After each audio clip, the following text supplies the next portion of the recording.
One of my absolute favorite arrangements. So thank you so much, choir. I think this is, I'm going to try to use the other mic, see if that's better.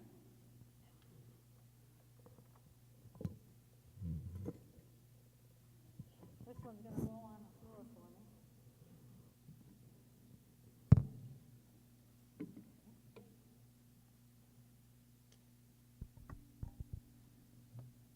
Is this a little better than the other one? Can you hear me okay? Yeah, okay.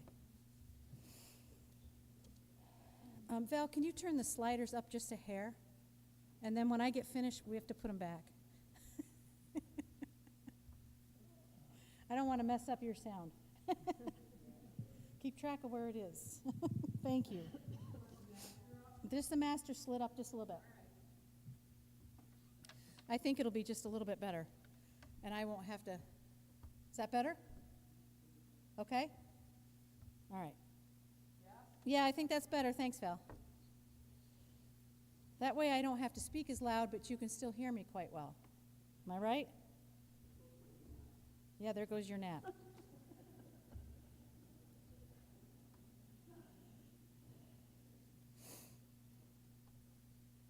So the third and fourth Sundays of Advent are joy and love. Joy and love, love and joy. And last week I didn't get to preach on that because we had the pageant. So, Val, this doesn't... I know y'all think I should raise it, but it doesn't. Doing my best.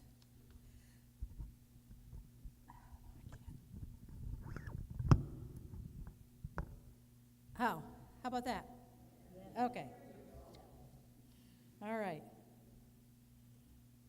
So sometimes we have profound also grief this time of year that comes along with all that's happening as we celebrate Christmas and we miss our loved ones and we think of them. So sometimes we navigate it well, and sometimes we're not doing so well, or we think we're not doing so well. This morning I want to talk about the love that fills our hearts and gives us great joy. And then it breaks our hearts and we're filled with deep grief and sadness. And in that we can find a return to the hope and the joy. In our lives, we are taught the importance of loving one another. We express it. Sometimes babies' early sentences are, "I love you," and we just melt, right? When a small child or a baby says, "I love you," it melts our hearts. Their early sentences they say because they're mimicking us, which we say to them. Because they hear it, they say it, and they associate the words with that happy feeling of love that you give. And I believe that not all, and not always, but even the worst parents have some love for their children. Even if it is taught and expressed in some unhealthy ways, there is love under it.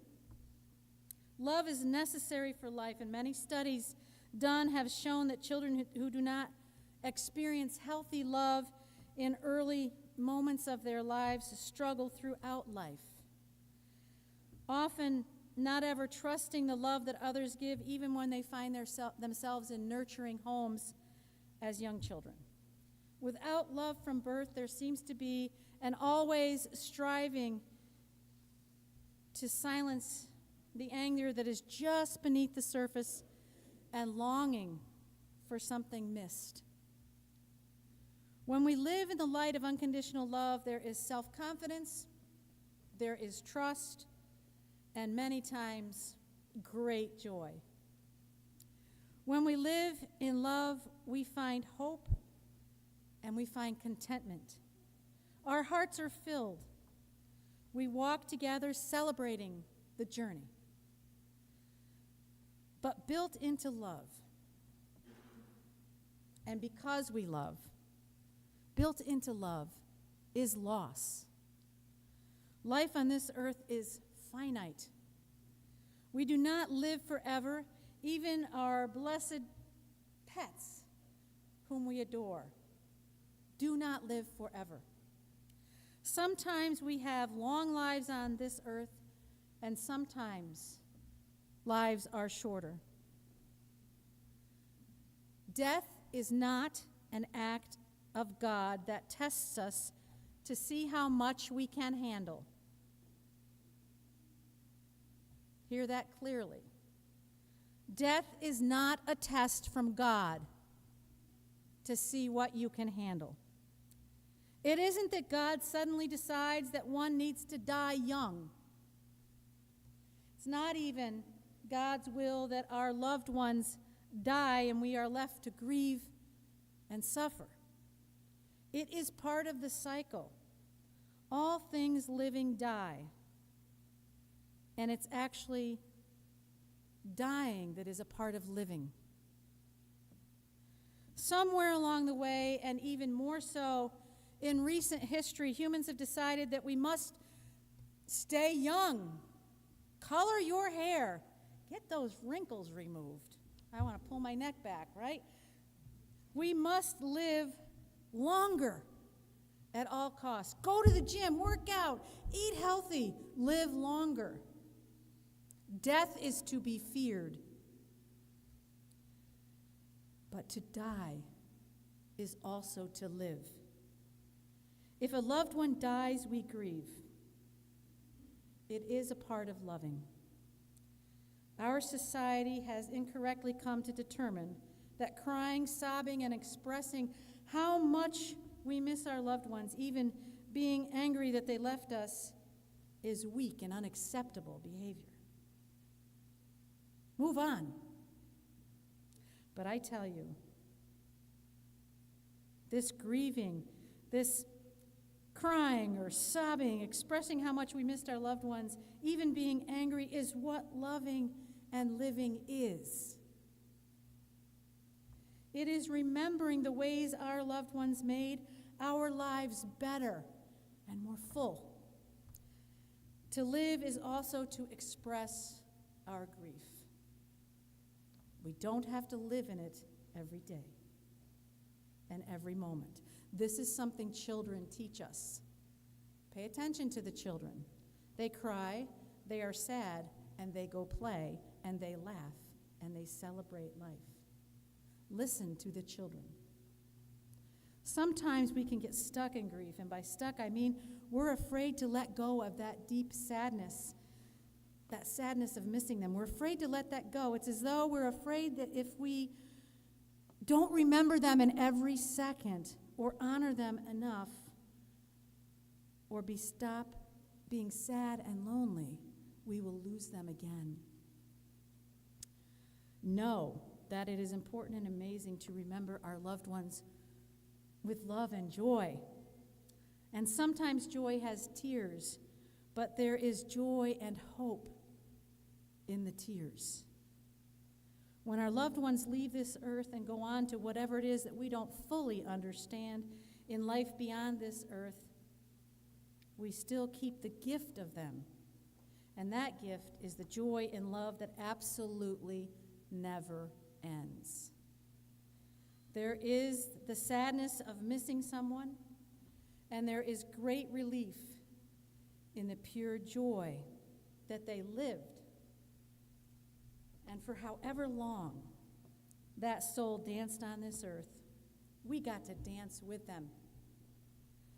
In the ways that we understand the scriptures, we will get to dance again. Just think how it would be had you never gotten to dance through some of your life with the very people you grieve.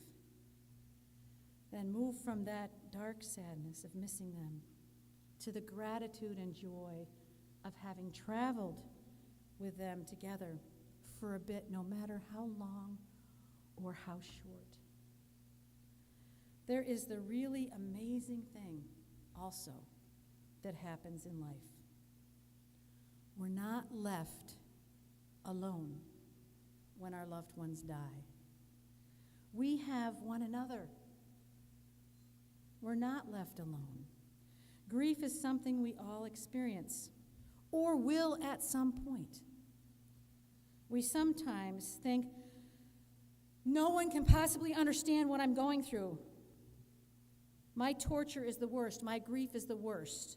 It is the hardest. And we turn away the feeble attempts of others to bring comfort.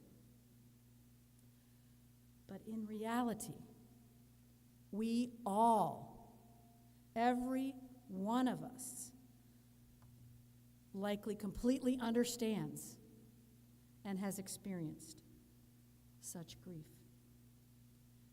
And there is this beautiful truth. We have the other people we are journeying with and dancing with to move through life with us. And there's more. There are those we have yet to meet.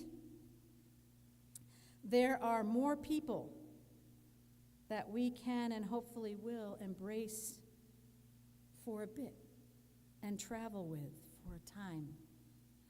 There are still souls who touch our soul, and your soul will touch theirs.